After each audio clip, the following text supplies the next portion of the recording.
Imagine-se em um novo começo, uma cidade nova, um emprego promissor, a chance de construir uma vida. Mas aí, o lugar que deveria ser seu porto seguro se transforma em um pesadelo. E a pessoa responsável por isso? O seu locador, um verdadeiro predador que se diverte com a sua impotência. Você já sentiu essa raiva fria?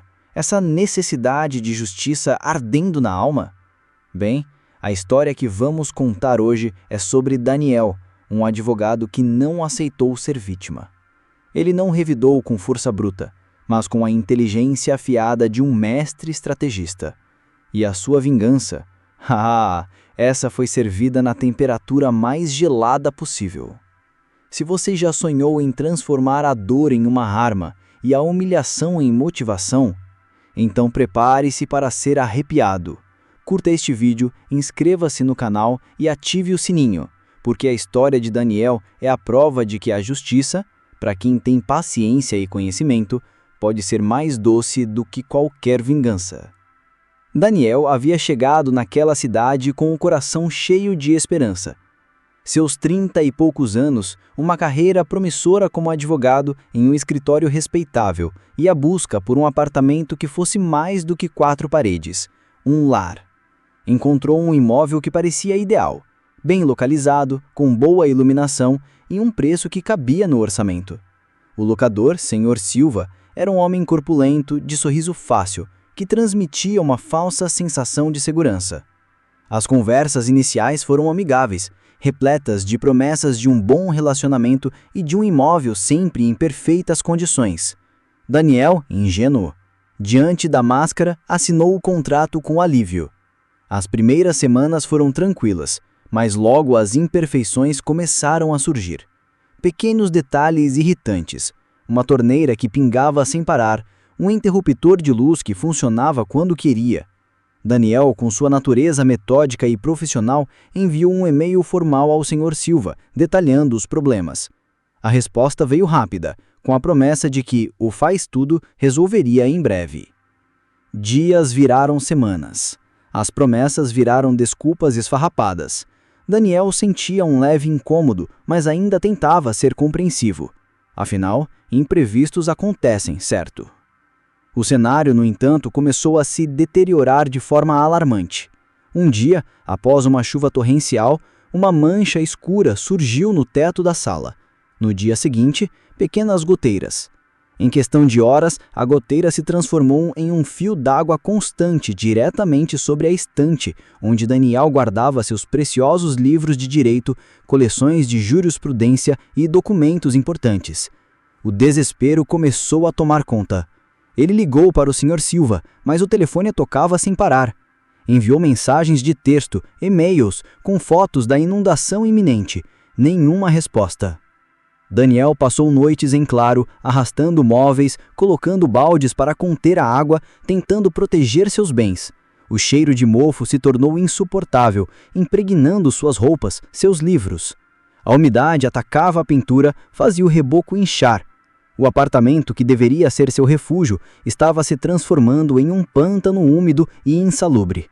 A cada gotejamento, Daniel sentia a frustração crescer. Não era apenas o imóvel, era a sensação de ser completamente ignorado, de ter seus apelos tratados com descaso por alguém que tinha a responsabilidade de garantir sua moradia.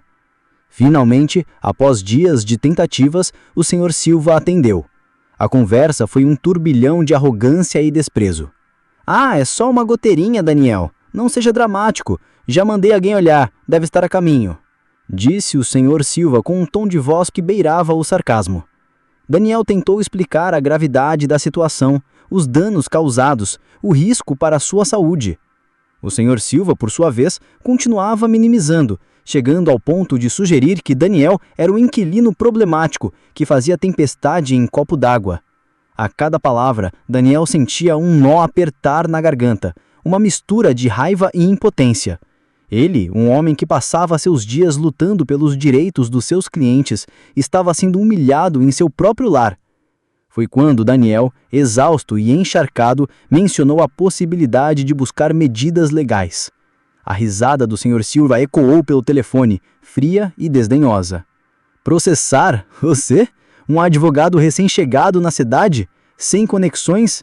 Eu tenho 20 imóveis, Daniel. Eu já lidei com gente como você. Você não tem tempo nem dinheiro para me enfrentar. Eu sou invencível, moleque.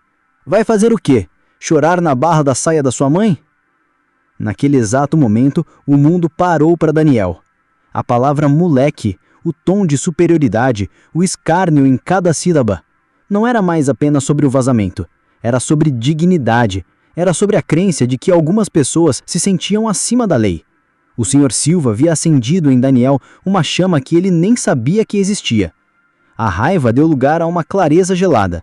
Aquele homem não apenas violou seu contrato, ele violou sua paz, sua dignidade e, o pior de tudo, subestimou sua capacidade como advogado. Daniel desligou o telefone, o punho cerrado, os olhos fixos na goteira que continuava a perfurar seu teto. Ah, é, Sr. Silva? Eu não tenho tempo nem dinheiro? Você vai ver o que um advogado com nada a perder pode fazer. A vingança de Daniel não seria impulsiva, seria meticulosa, legal e devastadora. Ele não buscaria apenas seus direitos, ele buscaria desmantelar o pequeno império de desrespeito que o Sr. Silva havia construído. Nos dias que se seguiram, Daniel se transformou numa máquina de pesquisa. Ele não apenas revisou cada cláusula de seu contrato de aluguel e as leis de inquilinato no seu estado, mas mergulhou no histórico do Sr. Silva. Ele visitou os arquivos do cartório de imóveis, consultou registros públicos de empresas e imóveis em nome do locador, pesquisou processos anteriores em tribunais. Era uma teia complexa. O Sr. Silva operava através de diversas empresas de fachada, dificultando a rastreabilidade de seus bens e responsabilidades. Mas Daniel, com sua experiência em litígios complexos, começou a traçar um mapa. Ele descobriu imóveis irregulares, contratos de locação abusivos com cláusulas leoninas que exploravam a ignorância dos inquilinos, depósitos de segurança que nunca eram devolvidos integralmente. Era um padrão de extorsão e negligência que se repetia há anos. Além de documentar cada gota d'água e cada mensagem de desprezo, Daniel instalou pequenas câmeras discretas no apartamento, registrando a persistência da infiltração e o estado de deterioração. Ele gravou ligações, com aviso legal prévio, é claro, pois sabia que o Sr. Silva desligaria se soubesse. Ele conversou com vizinhos ex-inquilinos do Sr. Silva que, receosos, relutavam em se manifestar, mas que compartilhavam histórias de pesadelos semelhantes. Daniel, com tato e persuasão, conseguiu convencê-los de que juntos seriam mais fortes. Ele estava construindo um dossiê, não apenas para o seu caso, mas para expor um sistema. A primeira etapa da execução foi a formalização da queixa. Daniel enviou uma notificação extrajudicial detalhada, com prazos e exigências, fundamentada em cada artigo de lei que o Sr. Silva havia violado. O locador, previsivelmente, rasgou a notificação e riu, ligando para Daniel para chamá-lo de advogadinho de porta de cadeia. Essa foi a gota d'água final para Daniel. Ele sorriu. O jogo tinha começado. Daniel não agiu sozinho. Ele buscou apoio de colegas advogados que compartilhavam de sua indignação contra locadores abusivos. Juntos, eles montaram uma estratégia para atacar o Sr. Silva em múltiplas frentes. Daniel sabia que um único processo poderia ser contido. Múltiplos ataques seriam mais difíceis de controlar. Ele iniciou sua própria ação judicial por danos materiais, morais e lucros cessantes, pela impossibilidade de usar seu apartamento para trabalho e descanso adequados. Mas a jogada de mestre de Daniel foi ir além do seu próprio caso. Ele usou seu conhecimento para auxiliar outros inquilinos do Sr. Silva.